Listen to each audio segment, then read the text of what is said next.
Good morning, everybody. Michael and I are in different places today. So, Michael, I'm going to check that we are all connected and you're able to talk. Good morning, everyone. Hi, Steve.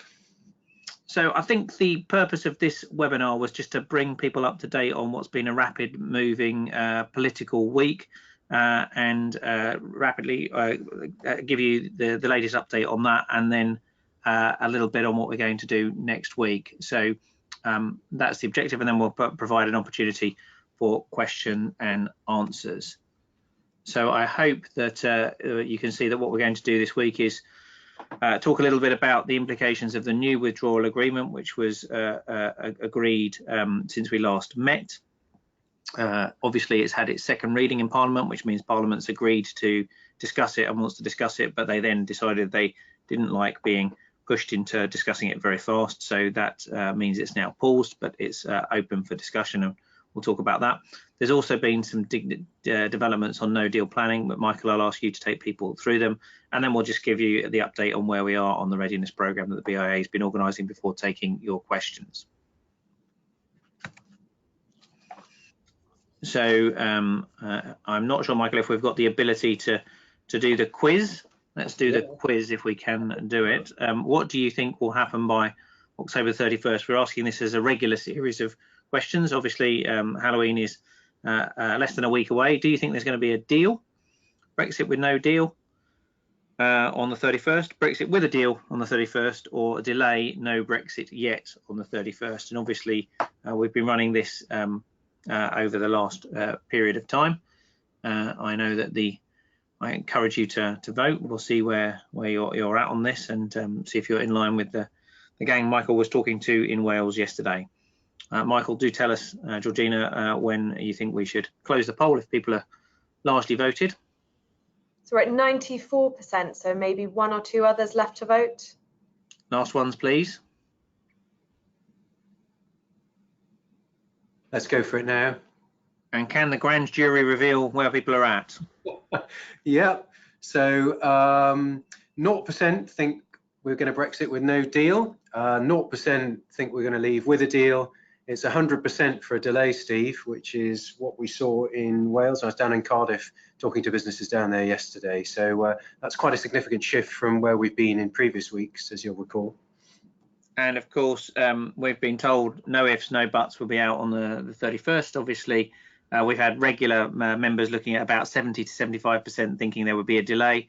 Now you're up to 100% consistently in the last couple of days. And Michael, that's probably borne out by what you were seeing on the radio or TV this morning.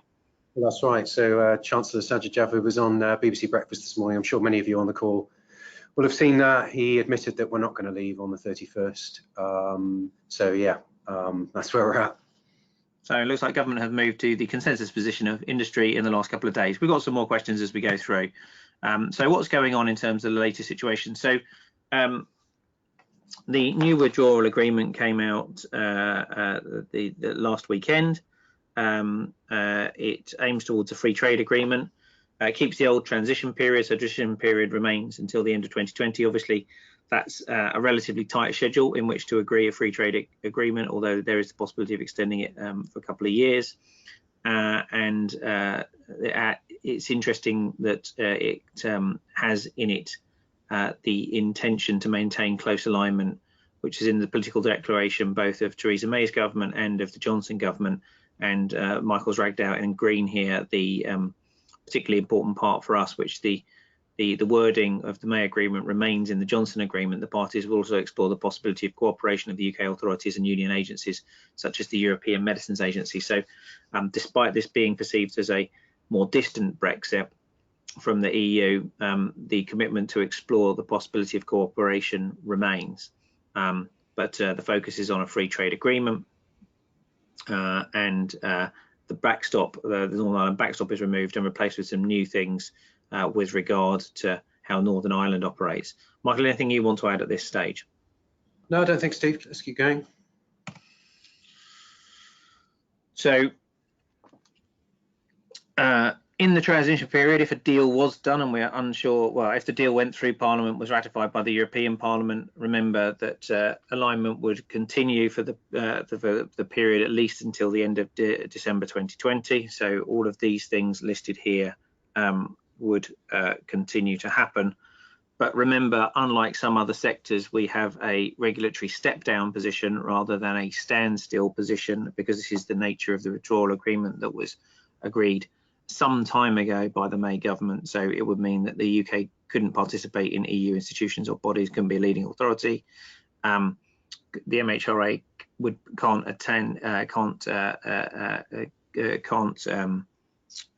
continue to access the databases, but only attend EMA committee meetings where there is a UK interest, and readmittance and the new procedure will have to be negotiated during transition. So I think in terms of company engagement, it remains the same, but there is a step down position for the MHRA, which is suboptimal from the industry's desired position of continued close engagement and a voice at the EMA. But interestingly, when Matt Hancock came to speak at Bioscience Forum, which was kind of him to do at late notice on October the 17th, he was keen to remind us that Plan A for regulatory collaboration and active participation with the EMA is the government's preferred position. He chose to come and make this proactively. So I think he is committed to this. Obviously, that will need negotiation with the EU within the FTA, but I think it is a sign of intent from a cabinet minister as to where the government's ambitions in our area lie. So I think that was important, and I hope that message is both understood by industry and by European interlocutors. I suppose the nuance that we're musing on at the moment is the new Northern Ireland challenge, because in replacing the backstop with the new arrangements, essentially by putting the regulatory border down the Irish Sea between the island of Ireland and Great Britain, this has implications not only for fisheries, for Scottish fisheries who would face a quota or customs borders if they were trying to land in the west coast of Scotland, but not if they land in Northern Ireland. If there's no trade deal agreed by the end of 2020 and no extension under the new agreement, medicines regulation in Northern Ireland would be aligned with the EU, whilst the UK would be under the MHRA and essentially free to diverge. And I suppose our challenge for this is trying to work out what this would mean in terms of regulation and who would do it, because I think the thinking at the moment is that the MHRA would be legally the regulator within Northern Ireland and also be the regulator within the rest of the UK, within Great Britain, but they would essentially, under this thinking, have to operate two sets of rules. So they'd have to operate the EU rules in Northern Ireland and the GB rules in the rest of GB. And I suppose where my thinking has got to is it's almost impossible to be a competent regulator under a set of EU rules if you do not actively participate in the discussions, the scientific discussions, the databases, all the rest of it to deal with that. And therefore, in essence, under the present wording of the withdrawal agreement, it's hard to see that the UK would be, in medicines regulatory terms, a pure third country to the EU, and therefore there needs to be some discussion as to, if this is an agreed position, and it's an agreed position between the EU and the UK, how this would operate and what this would mean for medicines regulation. So I think we're keen to explore this area, and we see this as a new area for discussion. Of course, this deal is not done. There is the chance that it is amended either by the UK government or the European Parliament, and there is obviously the bigger discussion that the future relationship is up for discussion. But I think it suggests that there's an interesting new nuance in our area, and as we want continued close cooperation across the board, this may be a sensible way to do it. And certainly now, I think it's very difficult for the Commission to argue that we don't need to have some discussion of this, because how are they going to have a part of the EU regulatory area administered by an agency which they have no engagement with? And I think those are the questions that we will be exploring as a result of the deal that's ahead of us. Michael, do you have views or thoughts? Yeah, I mean, I noticed you're being a bit cautious there, Steve, but that sounds to us like it could be the way into those discussions about the terms of a future relationship, which is, in some ways, it's like a little bit of a get-out clause. So it's certainly an interesting one. But I mean, suffice to say that you raised this issue. We've talked about it between ourselves, but there doesn't seem to be anyone else talking about it at this stage. But we hope that the conversation could be picked up, assuming the deal goes through pretty quickly, don't we? Yeah, and I'm interested to get the views of members. Obviously, we're doing this in real time, so if we've got comments from people online, I'm interested to hear if they see it the same way as I'm reading it at the moment. So so what's going to happen next? So at the moment, European Council is deciding whether there's going to be an extension and the length of the extension. We've seen that one of the things that may happen is either the government bring back the withdrawal agreement bill, which they've paused, or they push for a general election, and that's very much active and in play. And then we don't know whether the oppositions want an election, and we're likely to see that move in the next couple of days. With I think present thinking is maybe the EU will come back early next week, and there'll be a vote in Parliament early next week, which may or may not lead to a general election. I think what this means is we can still see that it's going down to the wire against the October 31st deadline, but I think the down to the wire now is really about what type of extension and how long, and that may then play into whether there is a push for the withdrawal bill to go through rapidly, or whether there is a longer period which may result in a general election. Clear as mud, as usual. So one of the things that's come up this morning, Steve, I've been reading about is that, in a sense, so bullet 2 there says potential revised timetable or push for general election. And of course, as people might have seen last night on the news, in a sense, what Boris Johnson said with Laura Kuenssberg was he wants to do both of those things, doesn't he? So he's looking for an accelerated push on the bill and a general election, or before the end of the year. So the big debate, I think, that he's put to the European guys at this point is it even worth them granting a medium to long extension? Because I think the threat on the table now is if no one agrees to a general election, everything's essentially going on hold. So the conclusion from that might be at the EU side might be that it's not worth them granting an extension beyond the end of this calendar year, because the UK might not do anything with it, and we might ultimately, if they granted an extension to the 31st of January, we might be in exactly the same position, having made no further progress on either the bill or a decision to do something other than the bill by that point. So that's the interesting thing they're going to have to consider over the weekend. Again, who knows? But I think in terms of our sector, we are dynamic in real time, and I think if the bill comes back in Westminster, we will watch with interest to see whether parliamentarians amend it and provide expert briefing to anybody who's interested in understanding the issues that are close to our sector. I think that's all we can do at this time frame. Will it survive intact? Who knows, I think is the question here. And if it was to be amended, this all depends on a parliament that the government doesn't control. This gives you some flavour as to some of the things that may be tested by votes in Parliament if that proceeds. Who knows? And do we end up with a general election? I don't know, but I think we can see that the political stuff will continue through Guy Fawkes' night or into that period of time.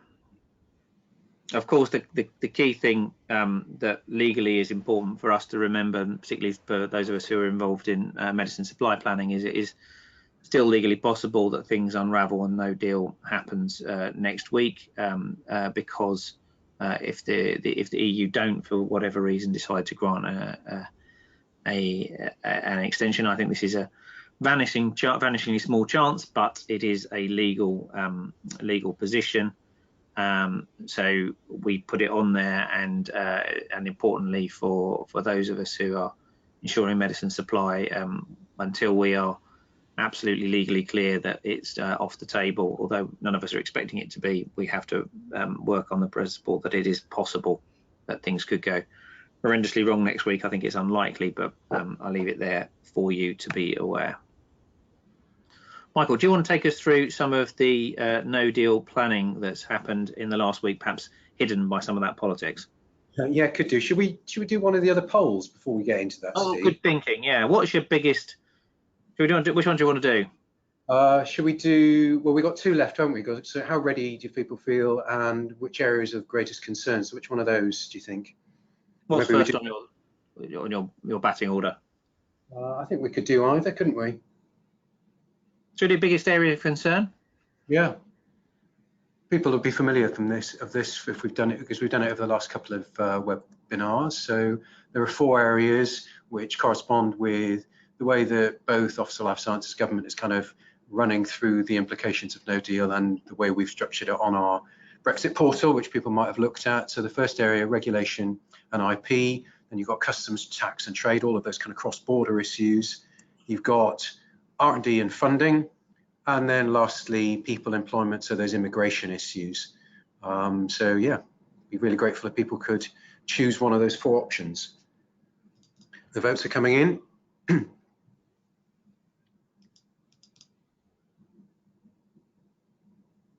And thank you. This is really useful for us to track trends as to see where people are at, and also to help us guide as to what we may provide more input onto. We're up to 80% on completion. Just the last few people.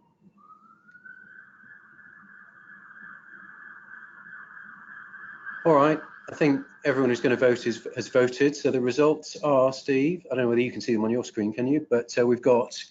I put on the last one. Oh yeah, now I can see them, yeah.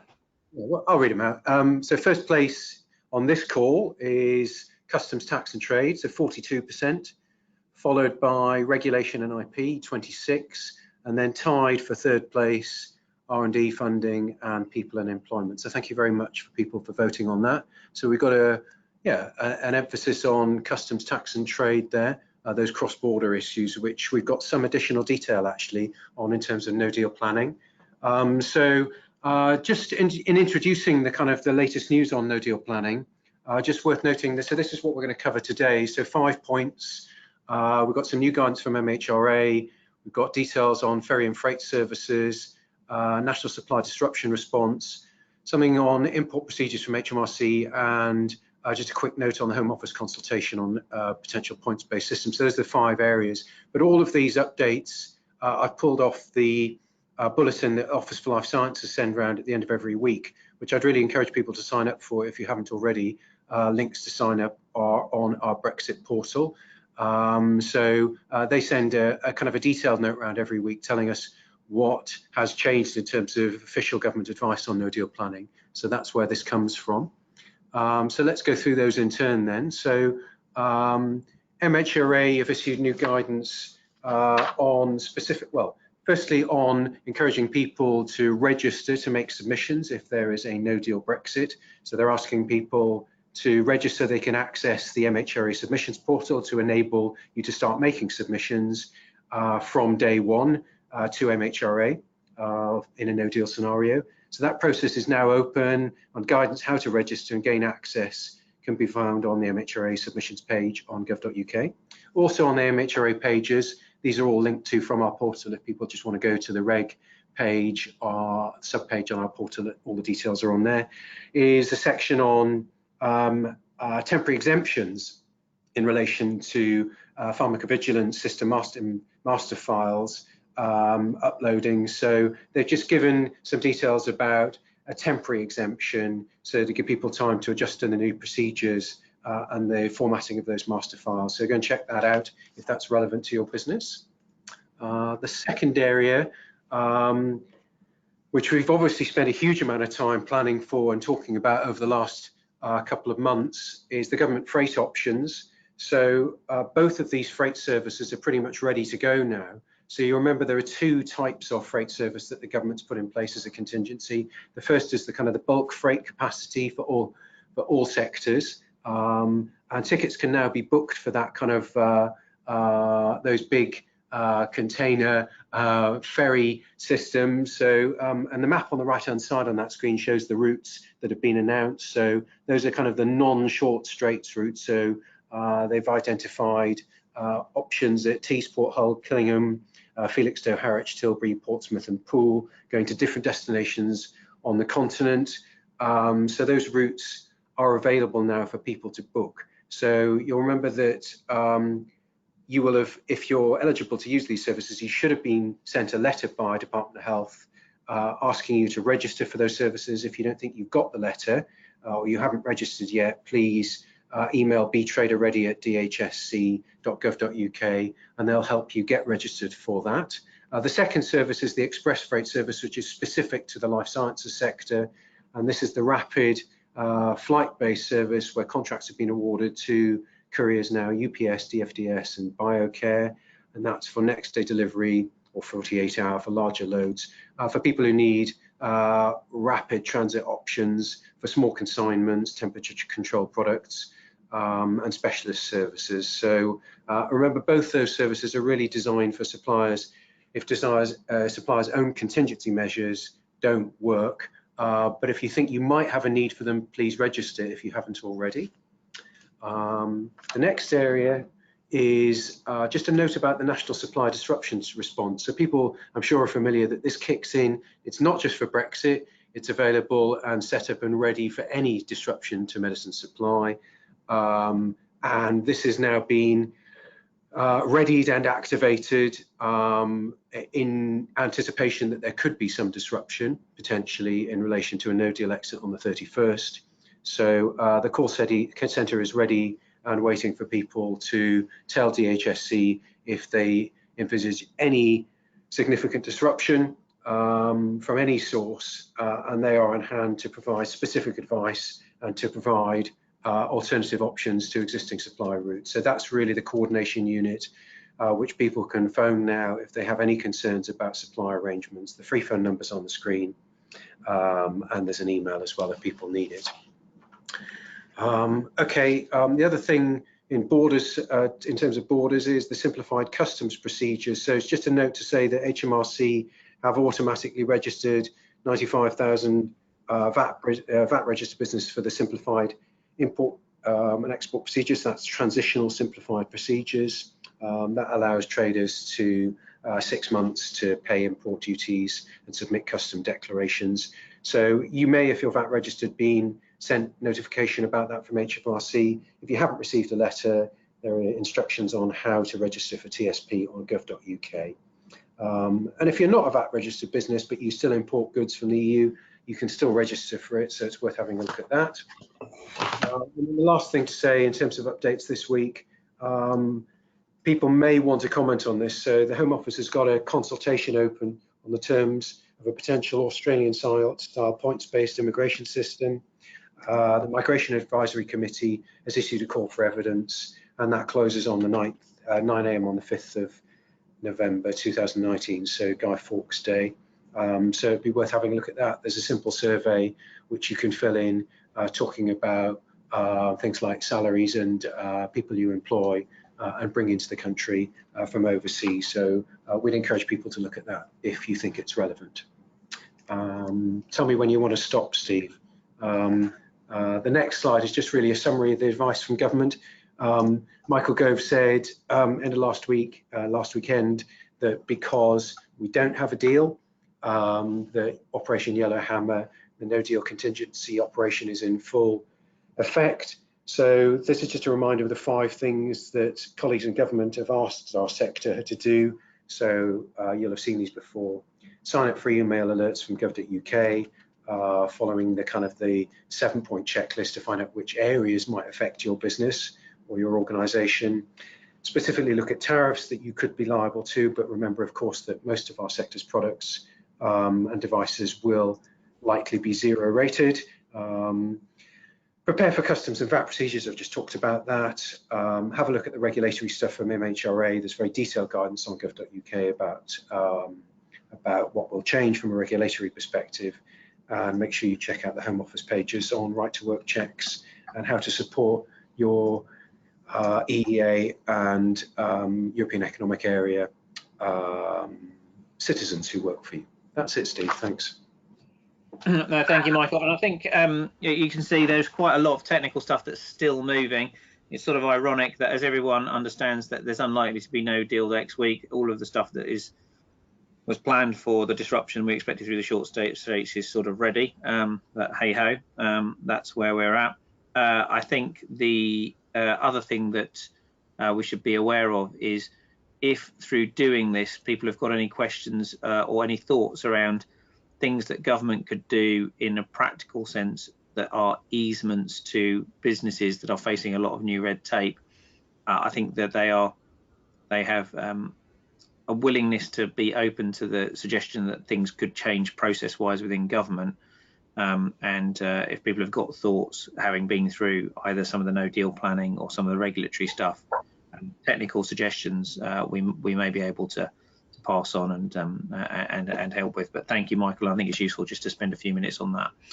Finally, from our perspective before questions, obviously you're on one of the webinars. All these previous webinars and briefings are on the YouTube channel. The portal is the repository for all of this. We welcome feedback and questions at BIA Brexit at bioindustry.org if you've got thoughts or comments to us. As you say, we've been, or Michael's done the full tour here around all of the country with partners, organisations. We think everyone's ready, everyone's expecting a delay. Not everybody's fully prepared. We've had lots of questions, but I think one of the things that's clear is that whatever happens post 31st, that there is still a desire from businesses to be helped through this process, whatever it may be. It's not something that's going to be done at the date of departure. There will be quite a lot of change that will need help and guidance. And we're finishing off, rounding out this programme of Brexit work next Tuesday with a final webinar. I think, Michael, we're going to have a focus on people in that one. Yeah, we've got an expert joining us from KPMG to talk about immigration and employment aspects of Brexit, whether actually in a deal or a no deal scenario. So it'd be really worth tuning in for that. I know a lot of people at various events we've been to have been concerned about how to advise staff and reassure staff and what sort of guidance to provide. So there'll be quite a lot of detail on that. And I think at that point we should be clear about what's happening, as you said earlier, on potential extension. So we'll loop back round on the latest situation in relation to the deal and the political situation as well, won't we, Steve? Yeah, and then we'll work out what we're going to do next. But with that, I think it's over to you. If you've got any questions, we're happy to have a go at them.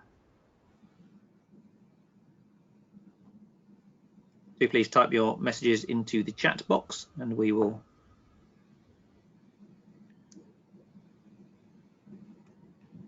Right, so we've got a couple of things come in, Steve. Remember, we've still got that last poll if we want to run that as well. Let me just read this out to you. Okay, so we can understand why no deal was important in negotiations with the EU. So this idea of kind of, being ready to leave without a deal in order to push the negotiations along. But as we have agreed with the EU, why can't they take no deal off the agenda? I'm not sure. What do we mean by that? So I don't know whether the person who's asked that question can clarify. Why can't they take no deal off the agenda? Do we mean the EU or the government on that? I'm not sure. Maybe we can consider both of those points. Well, I suppose just clarify that. So why can't government now take no deal off the agenda is the clarification. What do you think, Steve? I think the government are unable to take this off the agenda until they have successfully got this through Parliament, until the deal's done and ratified. We can't say with certainty that that's going to be successful. And we've only seen at the moment a Parliament that was prepared to vote for a second reading of a bill, and that's in a sense an agreement to have a discussion about a broad area.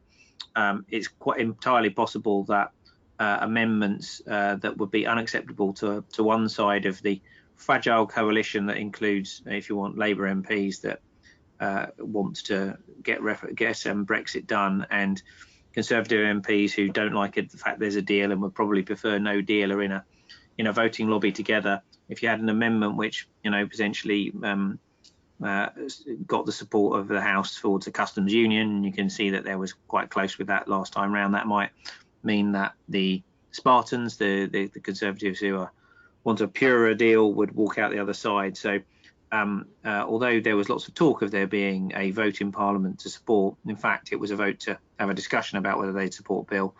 And I think that it's hard for us to legally take this off the table until that bill and supporting legislation is through Parliament. That's what they've been trying to do fast. Then Parliament hasn't wanted to do it fast. So until it's a legal possibility that this is not going to happen, then I think we need to maintain it. And of course, it has to go through the European Parliament.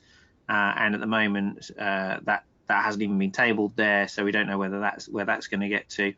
And until you've got all of that, the possibility of a hard crash out remains possible under the Article 50 procedure, which is why we're talking about an extension. So although everybody thinks it's unlikely, until the deal is signed and ratified on both sides, we have to keep it open as the possibility. And for those of us who've been marched up to the top of the hill 4 times in terms of get ready for no deal, and then it ought to be changed in the last week, I think that this is very difficult. I'm as bored of these last minute deadlines as everybody else, but there does remain the possibility that we could be doing this once again.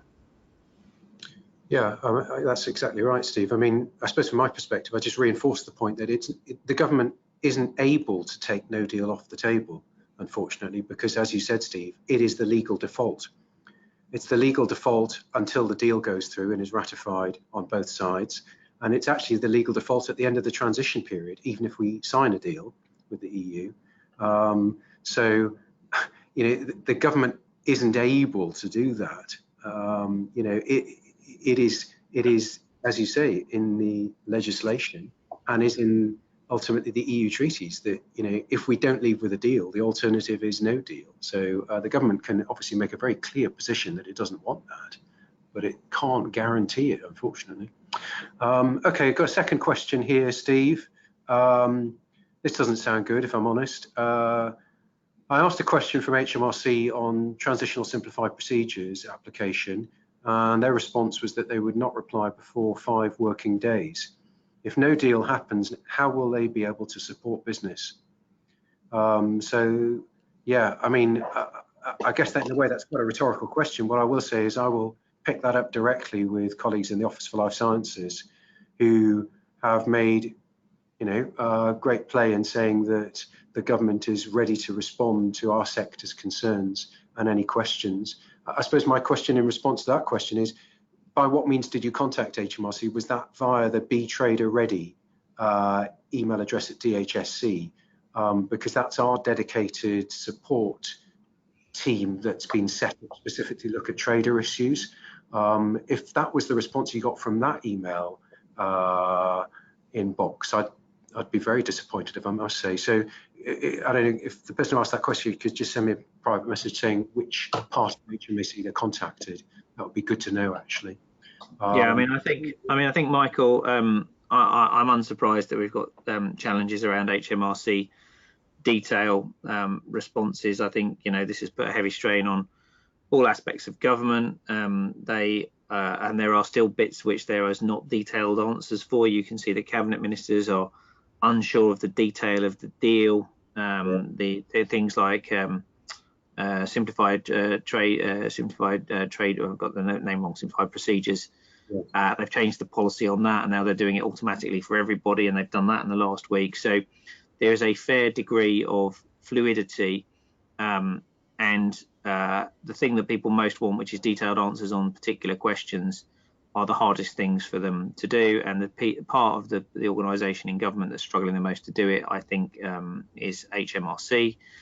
And I'm unsurprised that we've got this. I think the the build around that has been done by Department of Health around this medicine supply does sort of get things into a priority bucket, but if there's not an answer at the core of government on these things, or there is indecision or there is uncertainty, and certainly on the customs side of things, HMRC side of things, that is one of the areas which is where there are difficulties. So sympathies that you're not getting answers. I don't think we're going to get full answers on any of these things for quite some time, but we're happy to keep raising it and make a priority question with you. And I believe that we're one of the better prepared bits of government for asking priority questions.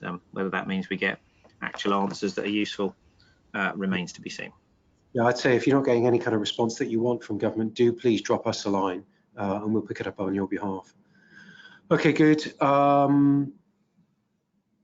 Yeah, okay, good. No other questions as it stands. We've got that final poll to run. Yeah, let's do our final poll. How prepared do you feel to close? As the questions are coming up, Michael, perhaps you can explain this one, because I think we've also run this one at various events and webinars. Yeah, just getting it up now. Here we go. So, well, how prepared do you feel for Brexit in terms of your organisation? It's a simple scale from very well prepared down to very unprepared. I realise it's a catch-all question, but if you can just sort of give it your best shot in terms of how overall you feel about the whole thing. Votes are coming in. We've had about 2/3 in. Just keep going a little bit longer.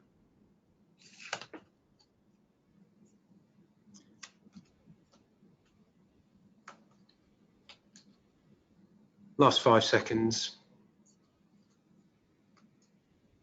Very good. Okay, we've got, let's close that. Good, thank you very much for voting, everyone. So 22% say very well prepared, 44% fairly prepared, 70% fairly unprepared, and 17% very unprepared. So we've got about 1/3 feeling unprepared, 2/3 prepared. Steve, that's actually slightly more positive than we've seen in some of these votes, isn't it? And at some events. Good to know. Thank you very much. We've got the Friday morning Keenies in today, haven't we? So that's why I think we were seeing a lean towards the preparedness, whereas some people, but I think the challenge, as always, is being prepared for what, and the goalposts have moved in the last week quite dramatically on what the scenario that we're operating in.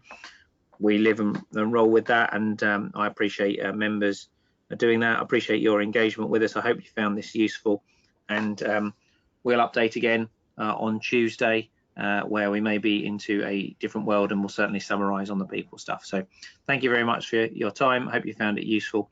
Any feedback to us is always welcome on this, and have a good rest of your Friday.